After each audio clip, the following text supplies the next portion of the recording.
Okay, if we can begin. Today we have a very special lecture. I'm very pleased to introduce Carl Icahn as our lecturer. Mr. Icahn has a career that is really relevant to some of the topics we've talked about in this course.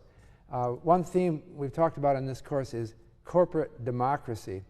And we've talked about a book written by Burl and Means, who said that shareholders are so dispersed that they have really no control over a company, and boards of directors are self-perpetuating.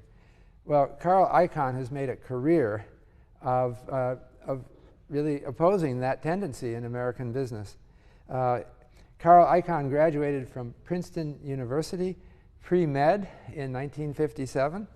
In 1968, he founded Icahn and Company. And this company, Icahn and Company, has taken substantial shareholder positions in a number of major corporations, including RJR Nabisco, TWA, Texaco, Phillips Petroleum, Time Warner, Motorola. And when Icahn and Company takes a position in a company, it then becomes active in the management of this company and in changing the way they do business. And they've done this with enormous success. So, Carl, I'm very pleased that you could come and do this today. Good to see you, Bob. It would be really nice if you could give some clues to our students here who are themselves launching out on careers of how you got started in this and what your philosophy is and what you would recommend to them. The career you're asking about, I went down to Wall Street way back in the 60s, and I thought I was really, I had gone to Princeton, a really good school, okay. and I had gotten in there from a tough high school. I was the first to go from my high school. Nobody believed they never took an Ivy League. The Ivy League never took anybody from this school I went to. But anyway, I went, got in and left there, and I thought I was a real smart guy, cut it short, went down to Wall Street, and worked for Jack Dreyfus, and I was playing the market in 1961. That shows how old. And in a bull market, you make a great deal of money by doing leverage. It's a little bit like today with all the leverage that we had and now might be coming to fruition. But I was borrowing money and bought all these convertibles, and I thought I was a genius. And Jack Dreyfus said, "You're going to lose all your money." I had made a few bucks playing poker, and that's how I started, with about $10,000. And I made all this money by borrowing at 90%.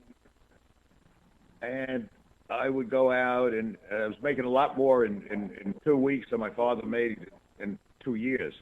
And my father said, "Well, put the money away." I said, "No, Dad, and I'm going to really make a fortune here." So I went out, I remember once, and bought a Galaxy convertible then. It was a beautiful car. I had a beautiful girlfriend. It was a model. It was just pretty nice. But what happened, the crash came in 1962. I was wiped out in one day. I didn't even have the poker winnings left. And I tell you, I can't recall if the car left first or the girl left first. But it was pretty close. Maybe the same day, actually. And after that, I learned you have to learn something. And I became an expert in options. And after that, I built a following and built a big following and a big commission base by just learning one area very well. Probably I knew that area better than almost anyone on Wall Street. Not to sound too presumptuous, but very few people knew it, so it doesn't mean very much. But in any event, built up a big following, and in '68 bought the seat on the stock exchange with the help of one of my uncles, and by that time I had saved a pretty big amount of money for those days. And then I got into arbitrage, but not merger, bonafide, and that's something else you can learn, where you can do it. You still do it today, but it's much tougher with all these computers, so I don't do it. Because I don't understand the computers; they're beyond me. So I don't work with them too well.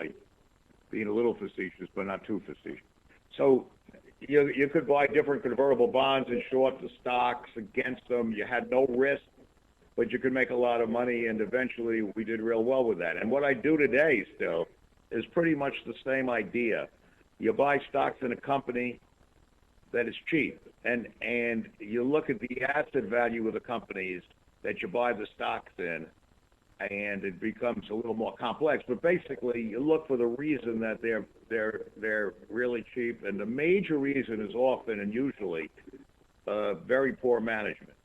So in a sense, it's like an arbitrage. You go in, you buy a lot of stock in the company, and you then try to make changes at the company. Today, if you read the newspapers, tomorrow you'll read it.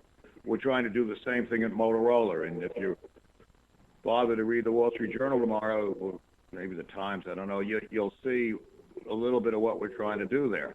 We're trying to get them to change the structure of the company. We think the board is a very poor board there, and we're trying to change what happens. The thing about corporate America, few people that go to college that where you are now, and most people in America don't realize how poorly most of our companies are run in this country, with many exceptions. They're really very poor, and when you get inside the companies, you realize it. And the real reason is there's no accountability. There's no corporate democracy. And I've been saying that, proselytizing it, writing about it. And the reason that we can make so much money when we go into one of these is I'm not even a manager. I never took a course in management, and I wouldn't profess to really know much, but I don't micromanage. I put in a very good manager.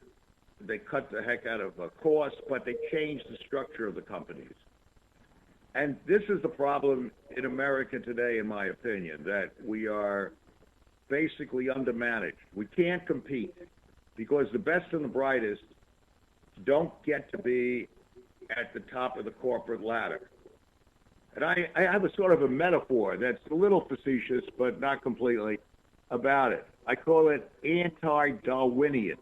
It's anti-Darwinian in America's corporations. And that means a guy goes to college, and this is the guy that gets to be the CEO. And he's in college, and he's the kind of guy that, was the president of the fraternity. Now, all these presidents of fraternities aren't bad guys, but basically, the normal guy that I remembered at college he's always there at the fraternity of the eating club, and he's always there to be there. If you have a bad day, you walk over to the club, and you're feeling bad, your girlfriend left you, you did bad on a test score or whatever, and you go over there, he's always there. He buys you a drink, and you sit around with him, he commiserates with you, you play a little pool or whatever, and he tells you whatever it is. Yeah, my girl left me. Yeah, well, they're all no good, usual conversation back and forth, and what would happen would be you like the guy. You can't help but like him. You used to wonder a little bit, when the hell did he ever do any work, but, he was always there for you. And he never made many waves. He never said anything too obtrusive, or he never showed too much intelligence, but he was a good guy. That same guy goes out into corporate America. And he politically, he's astute. He knows how to get along with people. And he never really rocks the boat. He never comes up with any great ideas. He's not a threat to his superior. And as a result, he moves up the ladder because there really, in corporate America, there's really very little accountability.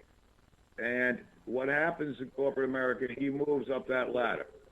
There's a good show, How to Succeed in Business, that was out many years ago that sort of sums it up. If you say, if a genius has an idea in corporate America, if the genius has an idea, the next idea is they give him an idea to resign. And so he moves along the ladder, and he gets up slowly up to the top. Now he has two attributes. He's likable, he's politically astute, and he's the survivor. And he knows when he's threatened. and he gets to the top. And this is the attributes of today's CEOs, for the most part, with exceptions. So, you know, he doesn't ruffle feathers. He doesn't get the board upset. And as he moves up the ladder, he finally gets to be number 2 to the CEO. Now, the CEO is the same attributes, where he doesn't want to be threatened and he's surviving. So the CEO will never let anybody be number 2 who's smarter than he is. So by definition, the assistant to the CEO is a little dumber than the CEO. Now, this guy now is the assistant. The board likes him. The CEO eventually retires, and they make this guy the CEO, the fraternity president we're talking about. Now he's now the head guy, the CEO. He'll bring in a number 2 guy that's a little dumber than he is because he doesn't want to be threatened. So by definition, we'll be run by morons pretty soon. And we're not too far from that right now, from that point in our economic history. And so this is a problem that we have. Now, we've been able to do okay in this country and pretty well, even with the fact that we're badly managed. Because over the last 20 years, we've had a pretty free ride. We've gotten from all over the world, the whole global economy has been booming, and we've been able to get cheap goods. And these cheap goods kept us from having inflation. So very simply put, if you don't have inflation, it's easy for the Federal Reserve to keep pumping money into an economy. So money kept flowing. You were sort of at a punch bowl. The country was at a party. And we kept drinking from this punch bowl, enjoying ourselves, and the rest of the world would take our dollars. They would take our dollars because everybody thought, oh, America, you know, it's great. It's a little bit like you came from some town, you know, and there's one family in the town that, you know, doesn't do much work, sort of profligates, lie around the pool, have fun, partying a lot, have the big cars and have the good times, and the rest of the town works hard, you know, in the farms or wherever they are, and they keep bringing stuff to this rich family's estate. You know, they give them whatever they want, they give them food, they give them clothing, but, you know, anything, and the rich family just gives them IOUs, and they keep taking the IOUs. So the rich family doesn't do anything, just fly around the pool and have fun and travel or whatever, and everybody's working. Well, one day, a few of these people are going to say, I don't want your IOUs anymore. You know, what the hell am I going to take your IOUs? It's worthless because you lost all your money. Well, our country, think about it, is a bit in that situation. We've been giving our IOUs, which are dollar bills, to the rest of the world and taking their cheap goods. However, we're reaching a point now where the dollar, as you've been reading, if you're attuned to it, the dollar is devaluating as we speak. And we got I believe, a real problem on our hands in the economy. The other thing we've done in the last 5-10 years, and I know Bob Schiller has been talking to you about this, is housing. Housing is like tulip bulbs almost. You know, there was a big crisis in Holland in the 1600s on tulip bulbs, and I like reading about these crises because everybody bought tulip bulbs. Thought it was the greatest. The one guy looks and says, "Hey, what the hell am I doing with this tulip bulb?" And all of a sudden, you had a crisis. Well, and I'm not going to get into the depth of it, but our banks, because they wanted to make more and more money, and our investment banks, Wall Street, kept issuing different paper against mortgages. So it made it simple to give a mortgage. So these mortgages were given out to people that couldn't afford them. And today, you have what you call subprime mortgages, subprime paper. They issued against this paper stuff called mortgage-backed securities. They securitized them. And these things are all floating around now. And there's maybe about $3 trillion worth of subprime and all-day mortgages out there. Well, as you've seen, these have produced crises of confidence. And I don't think we've heard the last of it. The government sort of bailed out the situation by having J.P. Morgan take over Bear Stearns. And I'm not going to get in the depth of it here, but it's a real fascinating story. In any event, we have problems in our economy, and I think that we are going to see more of these problems in the next year or so. I think Bob can talk to you more about what's going to happen in housing, but a lot of it depends on that, because if you can't have your housing prices go back up, a lot of the people that bought them can't afford to pay the mortgages, nor will they want to. If they see the homes go down in value, they're going to just say, oh, they're going to walk away. Now, if that happens, these homes are the collateral to the banks for all these mortgages, and we're going to have, and probably do have already, a recession. And that recession could become a lot more acute, because today, and I'm not, going to go, I'm just going to open it for questions soon, but today there is $6 trillion more of debt in this economy that I believe it can sustain, because everyone, the middle class, went on a borrowing bench over the last few years to buy these homes and to buy for any, with the credit cards, and go buy anything they felt like buying. And as a result, I'm not certain that they can pay that $6 trillion back, but even if they can, they're not going to be willing to go buy. They're not going to be willing to go buy more things. So as you have that happening, and you have an inflation, the earnings of our corporations will go down. And they estimate, I've talked to one or two very good economists in the last few weeks, they estimate that earnings of the S&P averages will go down about 20% the next year. Well, with that, the stock market is at I would say, a precipice. You don't know which way it's going to go. So with all that said, you have to worry about all these things, and I know you're studying this and you're learning about it, but I think there'll be great opportunities ahead in the ability for Wall Street to, again, securitize and buy a lot of these companies. If you have capital, you'll be able to buy these bonds. So I do tell you that I think Wall Street is certainly a good area if you're thinking about a career. I still think it's a very good area, but I'm not going to tell you if you love to write or you love to play the cello to go and come to Wall Street. But I do think it's a good career. I think it makes sense. I think that corporate America is learning from this, and I think we're going to make our top management much more accountable in the years ahead. There are tremendous abuses in corporate America today.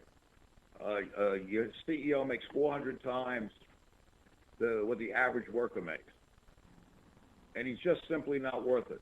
And the reason you have this is that you have no accountability, that shareholders simply don't vote. They don't care about voting, and there's a whole reason for that. You have an internecine relation with the owners of a lot of our stocks, which are the mutual funds and institutions that don't like to vote against these managers. However, someone like myself and a few other activists do get a vote now, and we do get a proxy fight going, and we'll see, for instance, what happens in Motorola that we're doing as we speak. And I think that will give an opportunity for young people like yourselves to get into corporations in our country. And while I think Princeton might be a little better than Yale, I think Yale is a good school, and I think that all of you are really probably the top of the student bodies in this country. And going ahead in your lives, I think that the corporations might be a good place to look, or Wall Street for that matter, because I think there's going to be a need for bright people, and I think that you'll be able to be rewarded for it in the fact that there will be accountability again. Well, what I say again, there never really was accountability. So I think there will be a true corporate democracy will have to evolve so that we can become competitive with the rest of the world again.